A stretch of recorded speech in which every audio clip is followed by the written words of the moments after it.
Today I'm addressing a question that's been coming up in some chats that I've been having lately, which is namely, is it safe to learn Thai massage through these videos? So that is coming right up.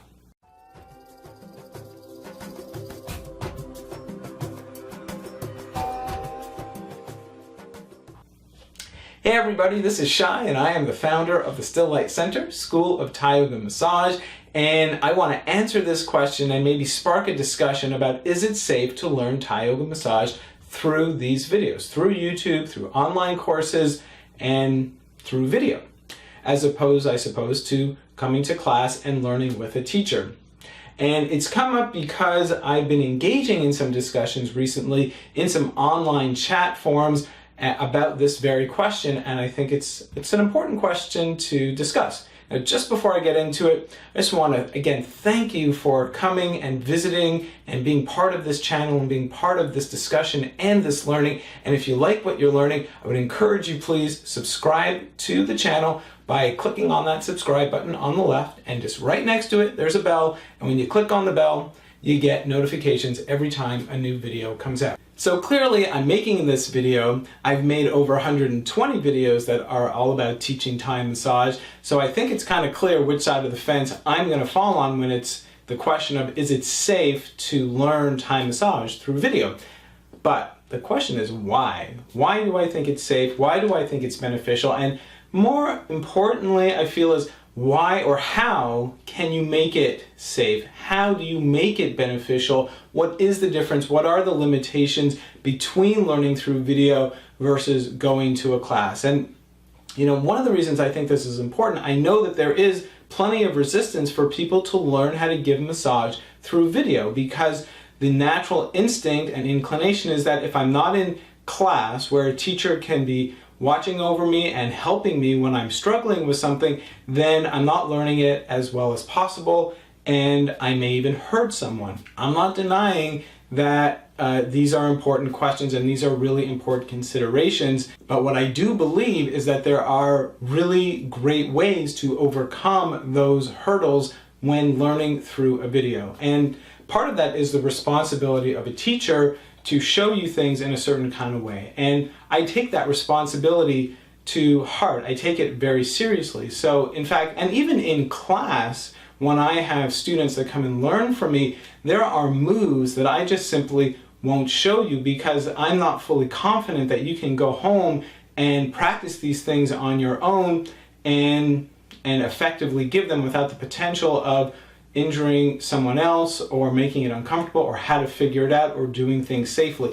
Now that's true in class, and that's also true in videos. So truth of the matter is, I think that there are absolutely some things that you might pick up or see in a video that if you just simply start practicing it and trying it out on your own, just simply wouldn't be safe. So, you know, here's the deal. It doesn't even necessarily matter if you are in class or if you are at home. It's all about the care and the heart and the time that you take to do things well. And I've had, again, many students who are in class who, just because they're in class doesn't mean that they're doing things safely for that other person or for their own body, because they are, I would say the word would be, it's like you have blinders on and you only see something in a very narrow way, and if you feel like you've gotten enough of it, then you're just ready to jump in and dig in. And if that's the kind of learner you are, you know, the best thing I could say is that the secret to doing things safely at home or in class is slowing down, is taking your time. And actually, you know, I say this in almost every single video that I post. I have a link to what I call the secrets to giving a great massage. They are the fundamentals that I talk about at the start of every class. They are the same things that I point out to in this video, that you should watch that video before you start practicing anything at home, and make sure that you really embody that. And one of the key components of that is how slow can you go, how high can you fly. It means that the slower you go, the more you turn this into a meditation, the more that you can ease into whatever you're doing, the better it's going to be, but also the safer it's going to be. That means starting with lighter pressure. That means understanding what does it mean to work with more repetition first before you have longer pauses. Understand those core principles before you start practicing on someone. So another thing that I want to say is that I absolutely agree that having a teacher present is so important for you to practice safely and learn well.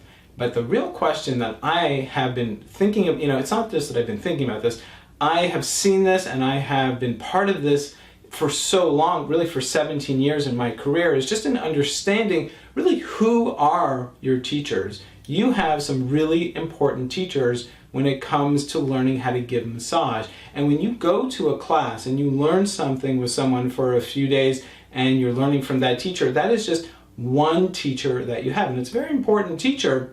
And, so of course, when someone comes and learns from me, I'm their teacher, their first teacher, but I don't think I'm your most important teacher, not at all. In fact, at the very, in my opinion, I'm probably the third most important teacher in the hierarchy. And the number one, first and most important teacher when you're learning anything is the person that you're practicing on. And you have to have respect and reverence for that fact. The person who's on the receiving end is agreeing to give up their body to you to massage. And whether you're first learning or whether you're an experienced professional with so many years, that doesn't change that fact. There is a power dynamic and it exists just like it does in any relationship. But in this case, it really should be clear that the power should rest with the receiver. And if you're learning something that you are still just dabbling in and trying to figure out, then sure, that level of reverence should be extra high. So that easing in, that moving with lighter pressure, it's so important to help respect their body, but then also let them know that you want dialogue. So it should be made clear to the person that you're practicing with that you need to learn how to do this move and that you're relying on them for some help in understanding what feels good. You want to encourage that dialogue. You want to train that person who's receiving to let you know how it's feeling, even if you're not asking. And not only when something doesn't feel so good, but actually when something does feel good, let you know about it so that you can learn from it, and then you can make adjustments as need be. And what's more, you should choose people that you feel don't have that many serious issues going on with their bodies so that there's some leeway in case you give too much pressure, in case you put someone in too much of a stretch, etc. So that it just feels a little bit uncomfortable. It doesn't get anywhere close to being painful and certainly not injurious. So be smart about who are the first people that you're going to choose from to practice on. Now, the person that you practice on, that's just one of those core teachers, the first and most important one. The second really important teacher is you. And this massage is all about metta. It is all about loving kindness and compassion. And again, you want to have incredible reverence for that ideal and that idea that you want to feel good in your body and you want to create great relationships with the person that you are massaging. So there are 4 pillars to Thai massage the way that I teach it and the way that I share it. And I have a whole playlist on this channel that shares with you what that is all about. And very quickly, it is first and foremost meditation and metta. Loving kindness being the energy of the present moment, and then you're learning how to turn that into a massage. And the second and the third pillars are all about you. How to be comfortable to use your whole body to help you feel good when you give, so that finally you can address that 4th pillar, which is touch, which is how you work with that other person. So I mentioned before, I have a video all about the secrets of giving a massage. That's the 4th pillar. Click on the playlist to watch all 4 of them and understand it. So if you are new to this, if you are trying to learn some things at home, absolutely you should watch those 4 pillars. You should practice those 4 pillars first before you practice on somebody else. And then finally you have the teacher.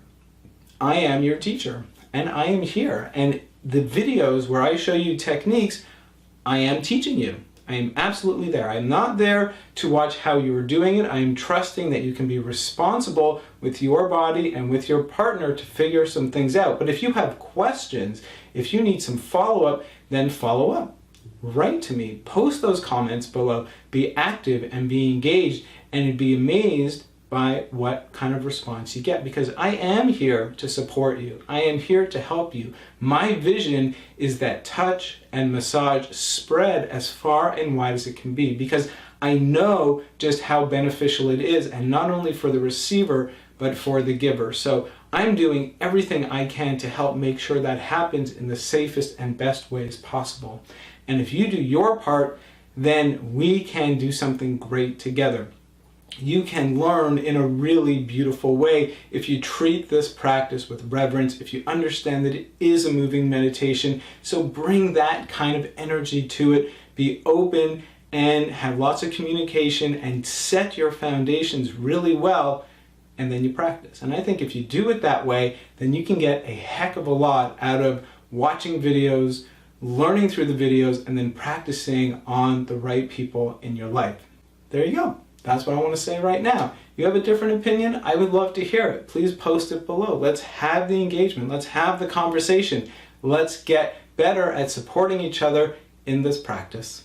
I'm wishing you an incredible massage. I will post some links up above and down below to not only the 4 pillars, but to some moves that you can get started with so that you can see what this is all about. And again, please subscribe to the channel, click on that bell so you get the notifications, and also click on or check out the links below to my book, The Joy of Giving Massage, to my calendar. You can see where I practice, and I hope to see you soon. Namaste.